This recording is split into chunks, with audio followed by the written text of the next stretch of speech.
And now we come to the final part of this lecture, which is endocrine regulation. So how do we regulate the final concentration of the urine, the amount of urine that's being produced? And this is really important, remember, because this is how we can regulate, one of the ways that we can regulate blood pressure, blood concentration, hydration, all of these important things.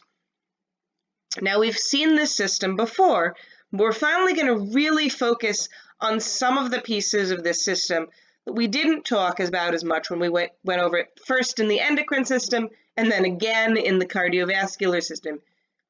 Hopefully you're getting the idea that this is pretty important. We're going to keep focusing on it. So this is our renin, angiotensin, aldosterone system. So we start off with the liver produces angiotensinogen. This isn't active. It doesn't do anything. It just hangs out. It's just floating around.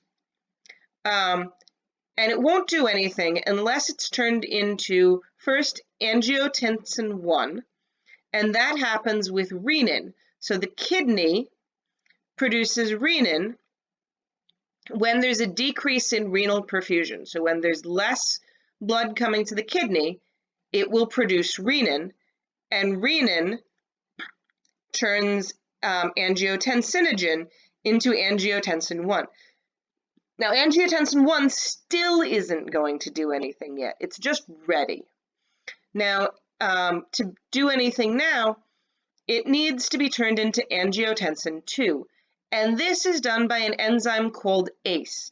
You may have heard of ACE before because angiotensin converting enzyme, or ACE, is a common blood pressure drug target. So ACE inhibitors are used to target this whole system and decrease blood pressure. Now, one thing that's really interesting is that you'll notice that this is on the lungs. In a little like super relevant tie-in, ACE2 is a receptor on the lung is actually being targeted by the COVID virus.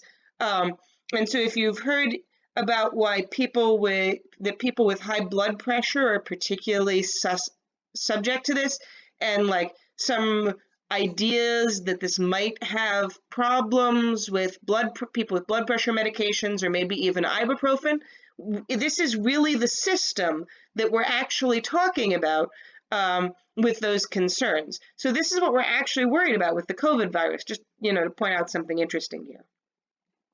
So forgetting about COVID for a moment, back to the actual system we're talking about. So the kidney and the lungs produce ACE, angiotensin converting enzyme, and that converts angiotensin to angiotensin 2, and they produce variable amounts of it depending, again, on how much perfusion they're getting and how high the blood pressure is. So angiotensin 2 is then the thing that does everything. So we've talked about its effects on the sympathetic activity before. So it's going to increase sympathetic activity, which is going to increase blood pressure by a whole bunch of methods, with increasing heart rate, with affecting how which capillaries are getting blood flow, things like that. It is also, and this is the really important thing for what we're talking about right now, going to increase tubular salt reabsorption and water retention. And in addition, it's going to cause the adrenal gland to secrete aldosterone, which is also going to feed into that. We're going to talk, a little bit more about that, but we're going to looking at this increasing reabsorption of these ions.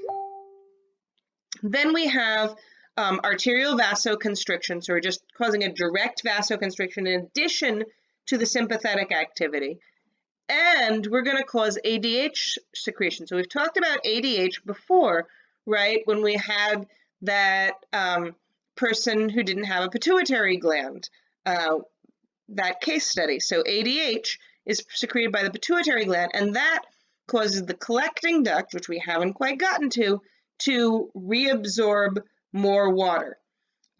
So that's going to cause more water to be reabsorbed, more concentrated urine to be secreted, and all of those things together are going to increase water and salt retention, increasing the circulating volume of blood, which is then going to increase the perfusion of the juxtaglomerular apparatus in the kidney, decreasing the production of renin.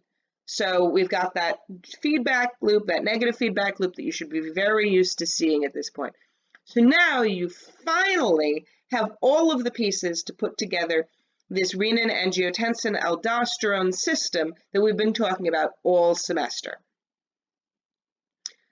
So now we've done this whole process. Now we can finally get to urine, the actual end state here. Now, what's important here is in this collecting duct, this final collecting duct, if ADH is active, we're going to pull out a bunch more water before this becomes the final urine. We'll talk more about that as we continue with looking at sort of how all of this fits together. And then we get that final urine. Now, there are a lot of problems that can go wrong with the kidney.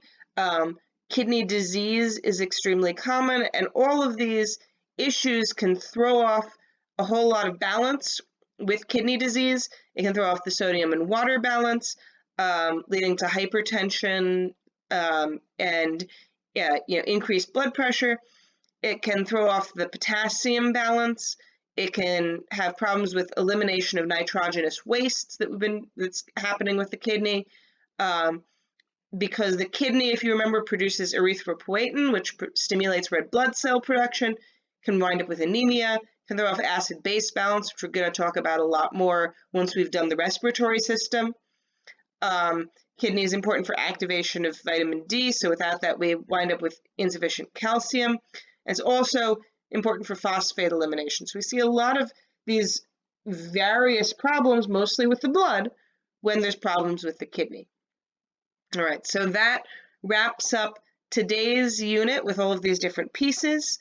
And remember that your POGIL is due Monday night at 11:59 p.m.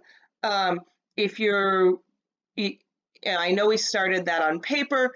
As I've said, you can submit that typed up. You can submit that with, I will accept phone pictures of it this time. In the future, phone pictures will generally not be acceptable unless I specifically say otherwise, but under this circumstance, that's okay. Just make sure that you get that submitted, and if you work together with other people on that, make sure that all of your names are on it. All right. Remember, I have office hours during our normal class hours from 9:30 to 10:45 Mondays and Wednesdays, and I also have office hours during my normal office hours, so please come see me and come get help. I'm happy to help with these activities or with anything else. All right, hope you're doing well in your isolation. Bye, everybody.